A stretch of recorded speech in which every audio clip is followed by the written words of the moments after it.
Romans, I have returned. Last I checked, we still got a war against Hannibal the animal to talk about. And that's right, what better way to return back than with Hannibal? Parts 8, 9, and 10, that's right. We're going to show that animal Hannibal just what we're all about. Boot up and suit up, my fellow Romans. Eat some true Roman bread. Drink some true Roman wine. Make love to your true Roman wife. We're ready to fight. All right? I think so. Let's go, Ghostbusters. In a 3, a 2, and an uno. Let's go. Let's go. Let's go. Let's go.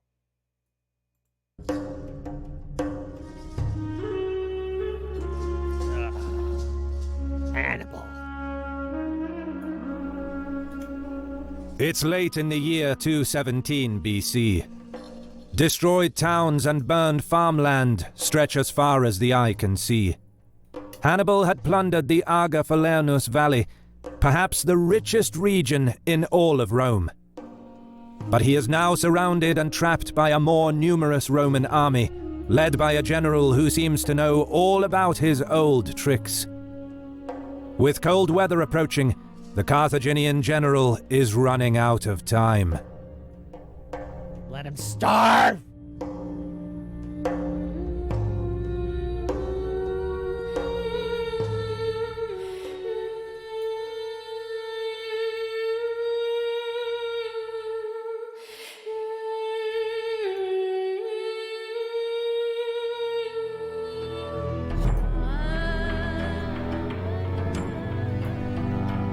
It's summer, 217 BC.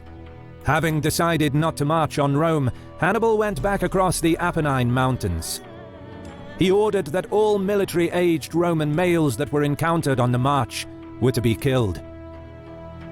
But the Carthaginian general had reasons to worry. His army fought in 3 battles without ever fully recovering from the crossing of the Alps. And by now, the men showed signs of scurvy. Good. Let them die. Fatigue, bleeding gums, loose teeth, anemia, high fever, mange. Perfect. Perfect. Let them suffer.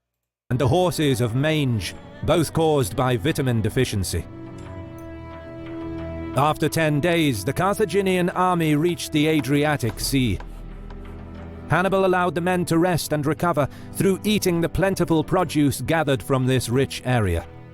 The horses were bathed in the sour wine, which had been captured in great quantities to restore the condition of their coats. Meanwhile, Publius Cornelius Scipio was sent as proconsul to Iberia, with reinforcements of some 30 new ships, 8,000 troops, and fresh supplies. Good. What persuaded the Senate to divert such valuable resources to Iberia at a time when Hannibal was on a path of destruction in Italy was their desire to prevent reinforcements from reaching Hannibal by land. But more importantly, it was the Senate's determination upon a long-term Roman involvement in Iberia, made possible by Gnaeus' success on the battlefield at Tarraco and Ebro, Get in that silver mine. as well as his flexible diplomatic methods, through which he forged treaties of neutrality and alliances that brought many Iberian tribes to the Roman side. It is Gnaeus' ability to act autonomously without waiting for directives from Rome that gave the Senate a strategic advantage halfway across the Mediterranean, where they could otherwise exert no direct control. The Senate felt assured that by supporting the Scipio brothers in Iberia, Rome would have good prospects for fighting the Carthaginians in their own backyard.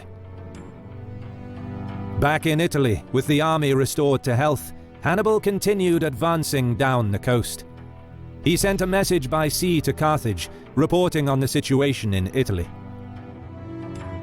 The Carthaginian Senate expressed delight with his progress and promised aid to support his campaign. Meanwhile, the appointed dictator Quintus Fabius Maximus took command of... Oh, by the way, I almost forgot. Sorry, hold on. Almost forgot. Because, again, there's going to be new rules as probably YouTube reactions due to long-term fightings that's happening right now. So, this is from History March. Please support the original content creators. It's the right thing to do. It's the one thing to do. Please do that. Please do that. Please do that.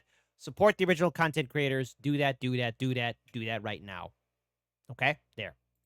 Do that. It's the right thing to do. Please support the original content creators. Of Geminus's remaining 4 legions and went after Hannibal. Replacement of the terrible losses at Lake Trasimene required an emergency levy of 2 additional legions, which brought the dictator's army to around 40,000, including allies. It is possible that some of the new recruits were very young and older men, originally intended for Rome's city garrison, with some in the process of being trained while on the march.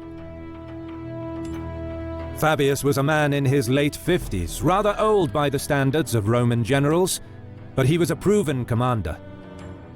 Having been awarded a triumph for his victory over the Ligurians during his consulship in 233 BC, he also held the position of censor in 230 and was elected consul again in 228.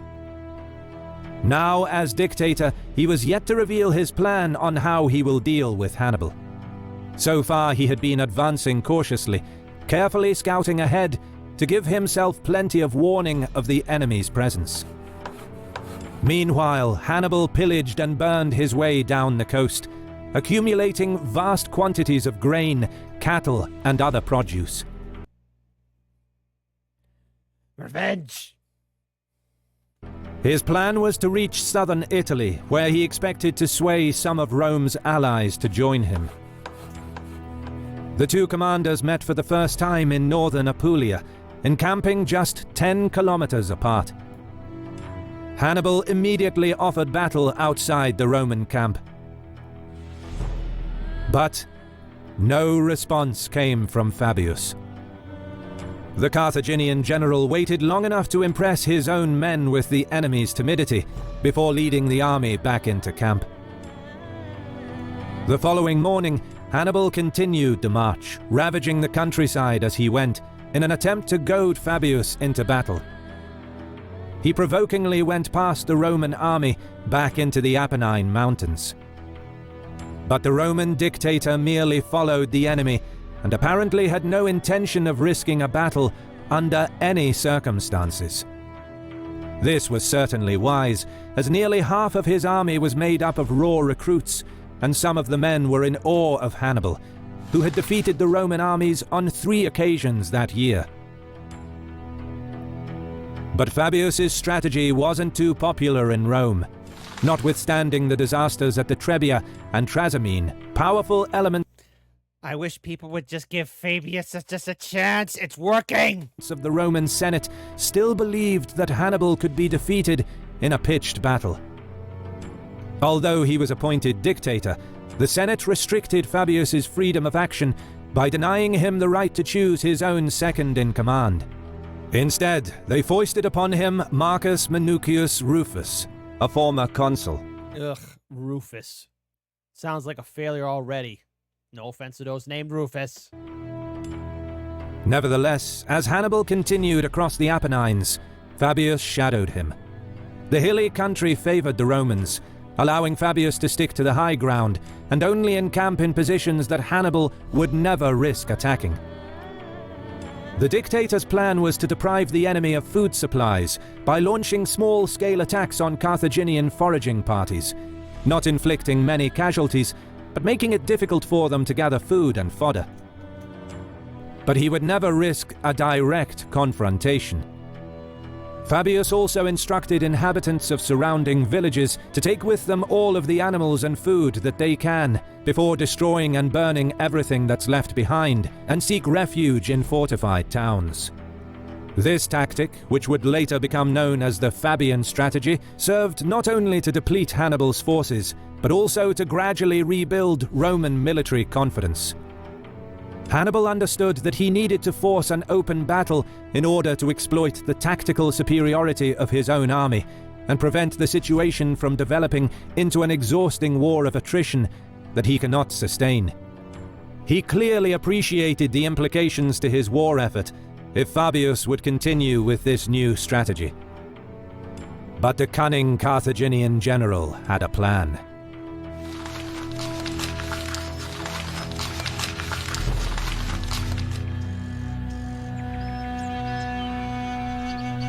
Fabius showed great skill to keep close to the enemy without giving him an opportunity to fight. But by the time Hannibal passed the walled city of Beneventum, the Roman army had fallen 2 days' march behind.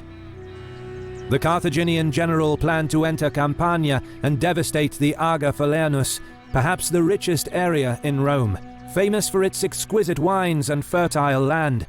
By the way, I haven't touched alcohol in like 3 months, but I miss the flavor of wine. No, I'm not alcoholic or anything like that. I'm just been purging my diet of lots of poisons and stuff, and I actually feel better not touching booze anymore. I don't know. That made it the breadbasket of the Republic.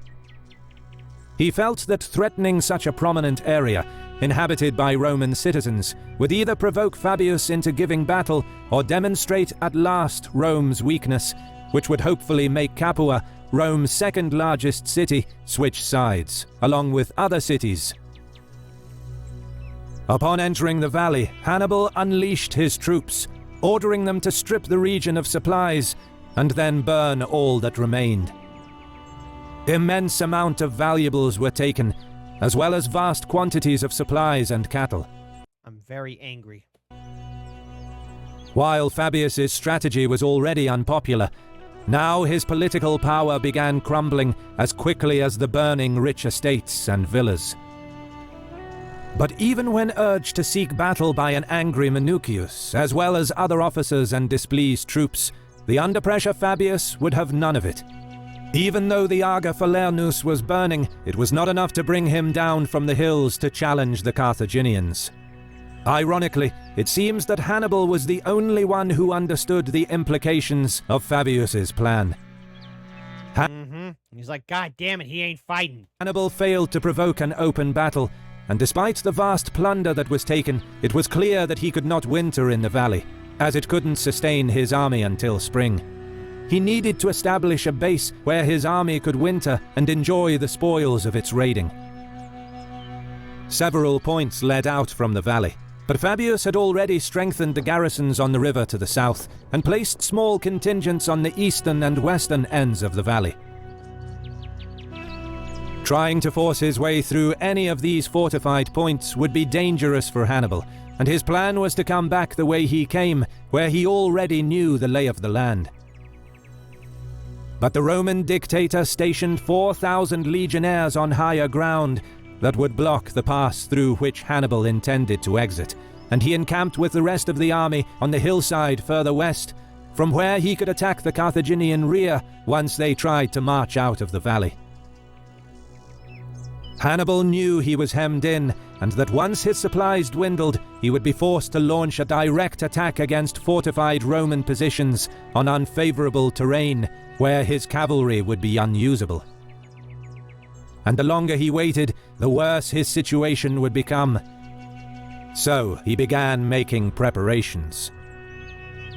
Finally, a Just let him starve, let him starve, let him starve! few weeks into the stalemate, Hannibal ordered the troops to eat a hearty supper and go to bed early to get as much rest as possible for the night ahead.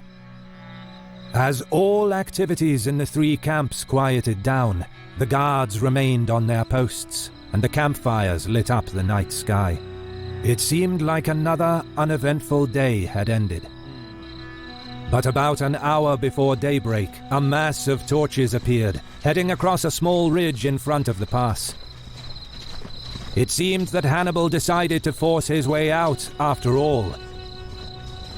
Thinking that they were being outflanked, the 4,000 Roman troops holding the pass left their position to block the enemy's movement. No, morons!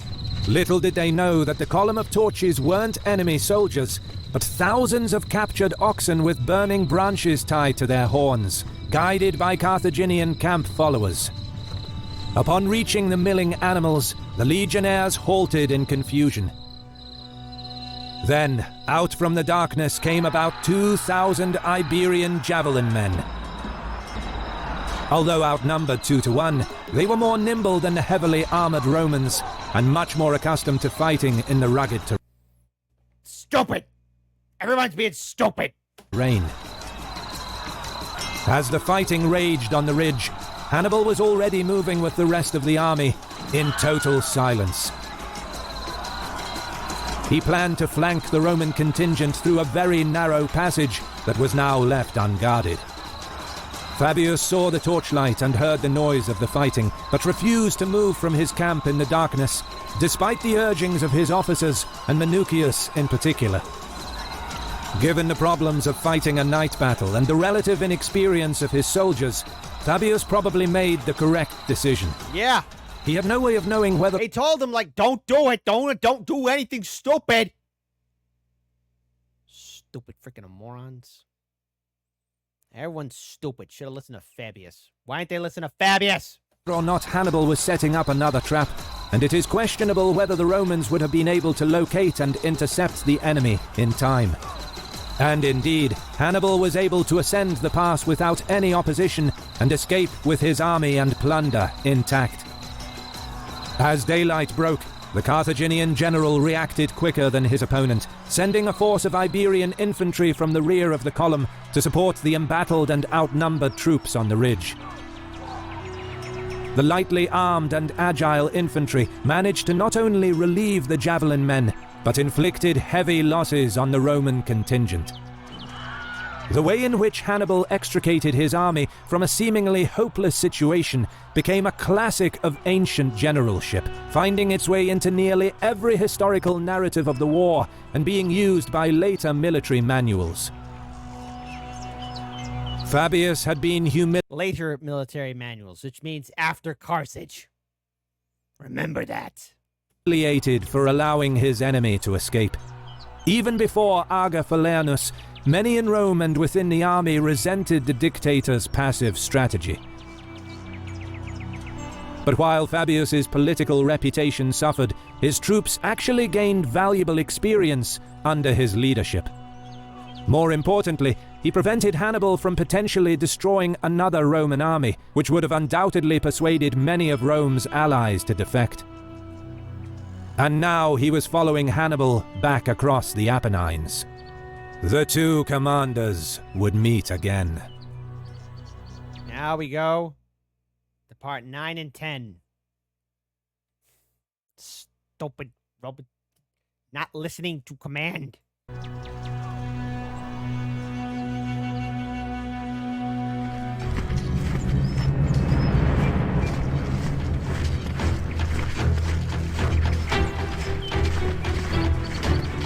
It's late summer, 217 BC. As the fires across the Aga Falanus Valley died down after months of Carthaginian raiding, the locals returned to their burned towns and cities, struggling to bring their lives back to normal. Having outwitted Fabius, Hannibal escaped the valley. And now there was real fear in the Roman Senate as the Carthaginian general marched north towards Rome itself. Ah! Damn it! Stupid Hannibal. I'll slap you in the mouth. Number 1.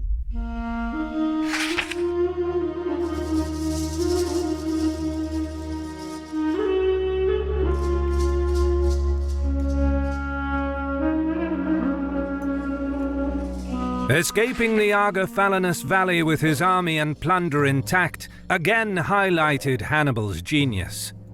And as the Carthaginian army now marched north along the Volturnus River, fears in Rome were reignited that the attack on the city was imminent.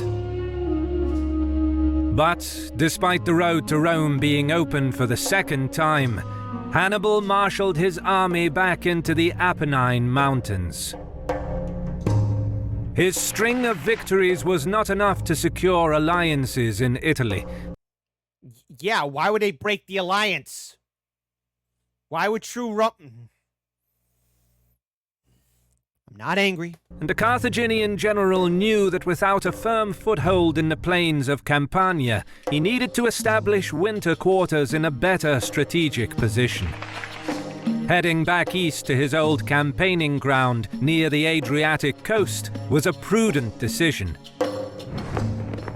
Encumbered with plunder and herds of cattle, the Carthaginians moved slowly, cutting a swathe of destruction along their line of march, ravaging farms and property, collecting provisions and prisoners as they moved, unopposed by Fabius. While this unchallenged destruction of Roman lands and the prior escape from the Aga Falanus Valley were the two latest embarrassing incidents that caused outrage against Fabius in the Senate, it was in fact his strategy that preserved the Roman army from potential destruction. Thanks to Fabius, the Republic stayed in the fight, which arguably kept their Italian allies from joining Hannibal. Exactly. Everybody shut up and listen to Fabius. Stupid morons. Yet, due to his cautious war plans, Fabius's popularity in Rome was crumbling, and his allies in the Senate found it impossible to rally political support around him. It also didn't help that, by now, news spread throughout Rome that Fabius's property and lands were spared during Carthaginian raiding of the Aga Falanus Valley, which cast further doubts about him. Everyone calm down. The Roman general tried in vain to improve his reputation by selling parts of his property to ransom Roman prisoners from Hannibal, after hearing that the Senate would not fund their release. But despite the unabating criticism against him and demands for a more aggressive stance, he kept to the Fabian strategy, refusing to be drawn into a battle not of his choosing, and continued to shadow Hannibal. His scorched earth policy had a very limited effect, as many citizens refused to burn their towns and crops, but it did manage to hamper the movement of the Carthaginian army, which did not have a secure supply chain and had to live off the land. Meanwhile, Hannibal reached a place he deemed suitable for his winter quarters, the town of Geronium. Geronium. It is unclear if Geronium was taken by force when Hannibal's terms were rejected, or if he took possession of the town after the inhabitants fled. Either way, Hannibal encamped just outside the town and had his troops repair the collapsed wall, as well as surround the town with a trench and a palisade, turning Geronium into a fortified granary for the Carthaginian army, where provisions and livestock were stored.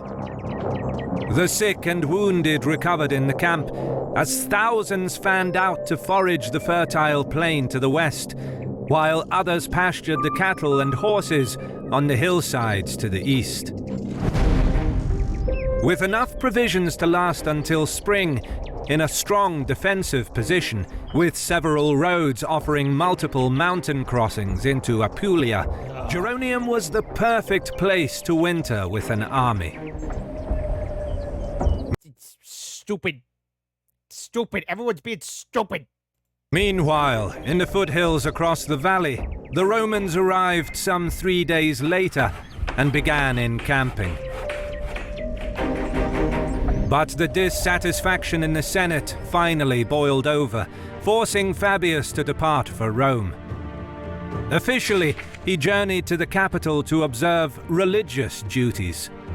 However, the more likely reason for his absence from the front line was to confront his critics and explain his actions, in an effort to salvage any support he could for his campaign. While the political discussion raged on, back in the Roman camp near Geronium, Minucius assumed a more aggressive stance. Oh, God. This dude's gonna screw it up. Second in command, he was left in charge of the army with orders to follow the Fabian strategy. But, eager to put pressure on Hannibal, he set up camp in the plain, from where he sent out parties of cavalry and velites to hunt down the Carthaginian foragers. Okay, I approve of this. Although most of the foragers escaped unharmed, Hannibal moved quickly to protect his foraging grounds by sending 2,000 Libyans to occupy the ridge overlooking the Roman camp. And just to the south, he established a temporary camp where he stationed 2/3 of his army. Eager to square up against the enemy, Minucius sent the heavy infantry towards the Carthaginian camp while his light infantry and cavalry went for the ridge. This seemingly created a problem for Hannibal. Not only was he outnumbered, but he left his cavalry in the main camp. Whether he did this intentionally to appear weaker and trick the Romans into attacking, or because the horses needed resting, he now lacked the mobility needed for the clash against Minucius. With superior numbers and mobility on their side, the Romans took the ridge. Seeing his chance to put more pressure on the Carthaginians, Minucius moved his camp to the top of the captured hill. No, now they're gonna circle Expecting you. another attack, Hannibal restricted all foraging operations, keeping the troops in a state of readiness within the forward camp. But Minucius stayed put, and after a few days of inaction, the Carthaginian general finally broke the stalemate by sending troops to forage in ever-increasing numbers each day, until eventually some 4,000 men were committed. Dispersing so many troops in the surrounding countryside, while already being outnumbered, begs the question, did Hannibal so desperately need provisions for the winter and was forced to forage? Or did he want to weaken his position, perhaps even appear incompetent, to provoke Minucius into fighting and winning a few skirmishes, No, it's probably just to try and trick Minucius. with the aim of luring the Roman general into a trap once he became overconfident? Whatever the case, Minucius answered in force. He led the heavy infantry against the Carthaginian camp, while sending his cavalry and light infantry through the back gate to hunt down the foragers. The skirmish was a bloody affair, with the Romans getting the better of the engagement, killing many of Hannibal's foragers. Realizing it was time to regroup, Hannibal marched back to his main camp. Exaggerated accounts of this victory caused widespread rejoicing in Rome. Oh no. Senators and citizens alike believed that they finally had a commander who can defeat Hannibal. Uh-huh. And it didn't work out that way. God damn it, stupid. Hailed for his success, a law was hastily passed that made Minucius co-dictator, which was effectively a return to having two senior magistrates in charge. But things did not go smoothly. Fabius urged caution, while Minucius wanted to take aggressive action. Due to persistent arguments over strategy, Fabius proposed that they command the army on alternate days, or split the army into two independent commands. Minucius decided to take 4 legions and establish his own camp.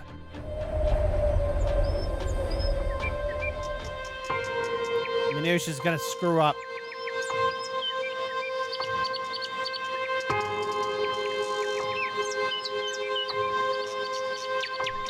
Just as the sun rose over the plain beneath Geronium, the guards woke up Minucius. Hannibal was just outside the camp. For the second time, Hannibal positioned himself on the ridge, from where he could observe It's over, Anakin. I have the high ground. all activities in the Roman camp. Minucius was not about to allow him to control the engagement. The Romans advanced confidently, having previously driven Hannibal back from the same ridge and forced him to retreat to his main camp. Minucius was now determined to finish the job. But this time, Hannibal was ready. As the Roman light infantry crashed into the Carthaginian line, it seemed like their push will again drive back the enemy. But just as his men began giving ground, Hannibal reinforced the line with troops hiding just beyond the ridge. Minucius responded by sending the Roman and allied cavalry up the hill. From his vantage point, it seemed that the Carthaginians have just about enough men to hold off his light infantry, and he was determined to break the stalemate. But as the Roman cavalry closed in, Hannibal called upon his Numidian and Spanish riders, who poured over the ridge. What seemed until now like another skirmish turned into a proper battle. Outnumbered, the Roman line quickly lost ground and was pushed back down the hill. With his cavalry fully engaged, Minucius was now unable to scout the battlefield for potential ambushes. Nevertheless, he ordered his legions forward, fearing that his troops in the front will get overrun.